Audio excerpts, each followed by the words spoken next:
And earlier, I had the fantastic Brian Cox in here. Now, you may remember that Logan Roy's tongue lashings in Succession made Brian a global superstar. He's the Titanic mogul, of course, with a glittering career who put the worlds to rights and scares the living daylights out of his enemies. And his character in the show is quite something too. Well, Brian joined me, like I say earlier, for a riveting one-on-one. It was absolutely hilarious and full of his, well, extremely uncensored opinions on the hit show, on his career, on politics, on family, on death, on just about everything. Here's Brian Cox, uncensored. Brian, great to see you here in New York. You have a place here. You spend a lot of time here. Well, my family, all my boys are here. I would have they're American. Yeah. That's what they have to be. My youngest is currently in Thailand and is about to go to Emerson College, and my eldest of the second family, he's at the Atlantic Theatre School, and he's now directing a project for the summer.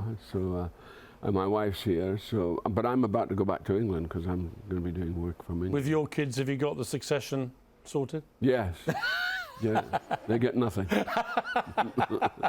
one thing I've learned is don't give them anything.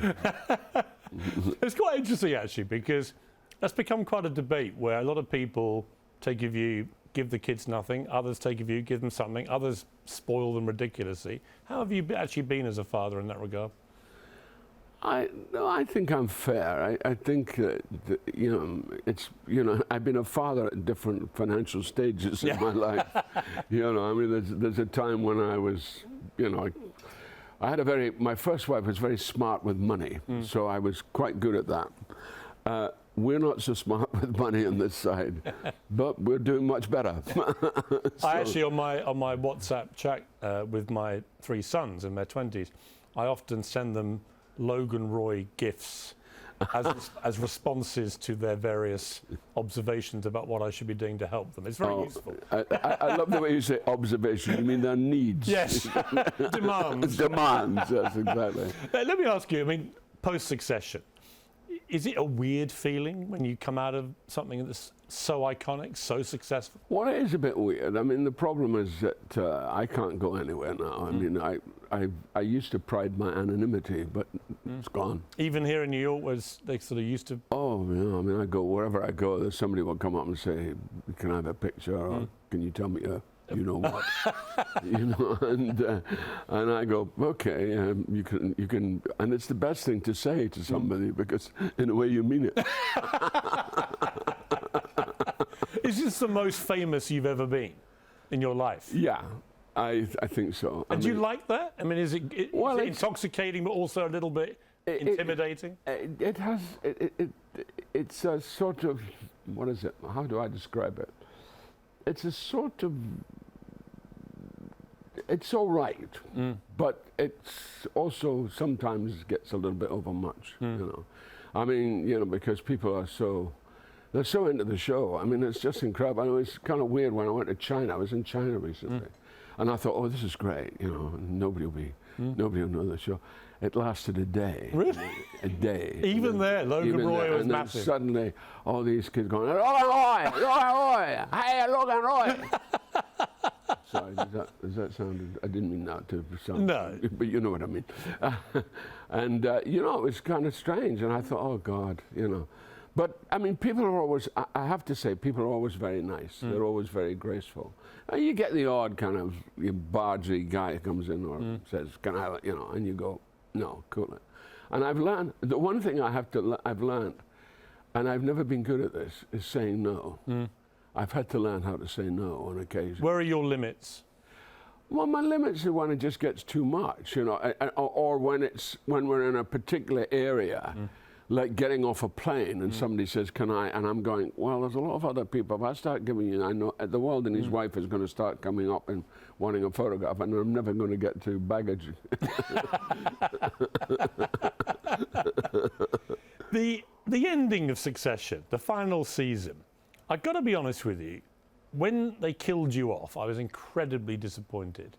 I thought it was You're not alone, Piers. Well, and I read then that you were.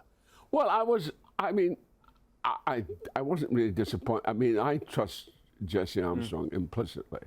And it's his decision, and one had to go with his decision, and that was fine. I understood it. I think, personally, it was a little quick. Yeah. I think they could have given it, but I think they wanted that sudden impact, which is what it got. Yeah, yeah. You know, in that amazing episode, which I never watched, by the way. You've never seen it? No. Really? Why? Well, the idea of watching myself dying on a plane is not really my idea of fun, you know.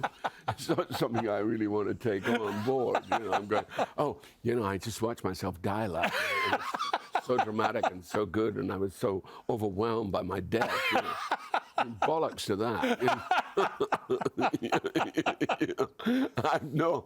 I know, you know, I mean, you just go, yeah, you know, and people kept, somebody was saying, did you watch the episode? I said, no. Why not?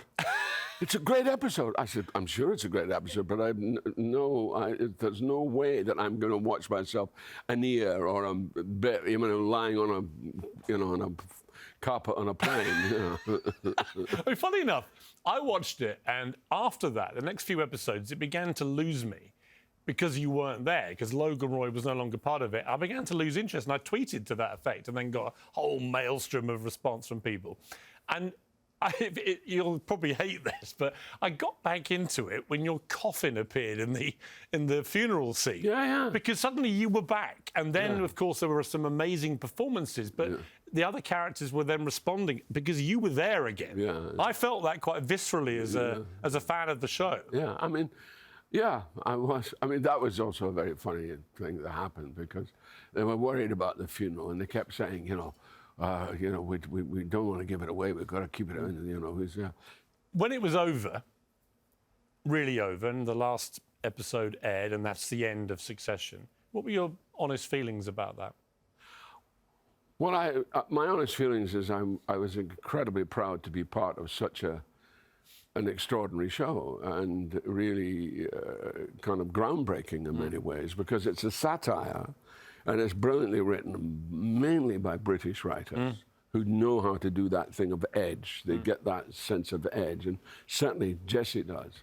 And I trusted them completely. I mean, one could quarrel and say, you know, it's all, I mean, you get all kinds of things which are stupid, like sense of, oh, I've been rejected because they're killing me off. But of course, it's called Succession. Yes. You know, he's got to go sometime. Did it make it, I hate to ask you this because it sounds a bit morbid, but when you go through your own death in a drama like that, as an actor, does it make you think more about dying? I've always thought about dying. I mean, you know, I lost my father when I was 8.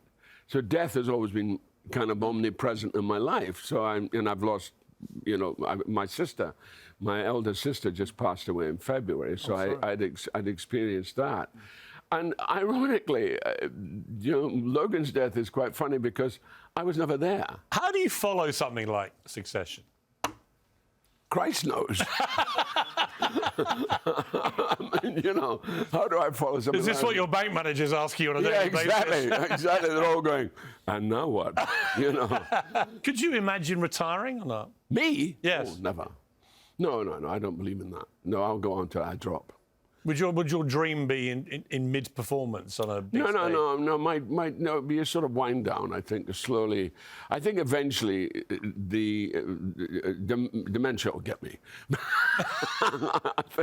I think I'll be, and then it'll be nice to be able to say, well, I can't do it anymore, I've got it. I'm hoping that I can keep dementia at bay for a bit longer. I'm still, you know, I'm not old. A spring chicken. I'm a spring. Look at me. I look quite well for my age. You do look very well, actually. I know. You do look very well. I know. I think I look amazing for my age. I mean, how old are you now, if you don't mind me? I'm 77. Are you really? Yeah.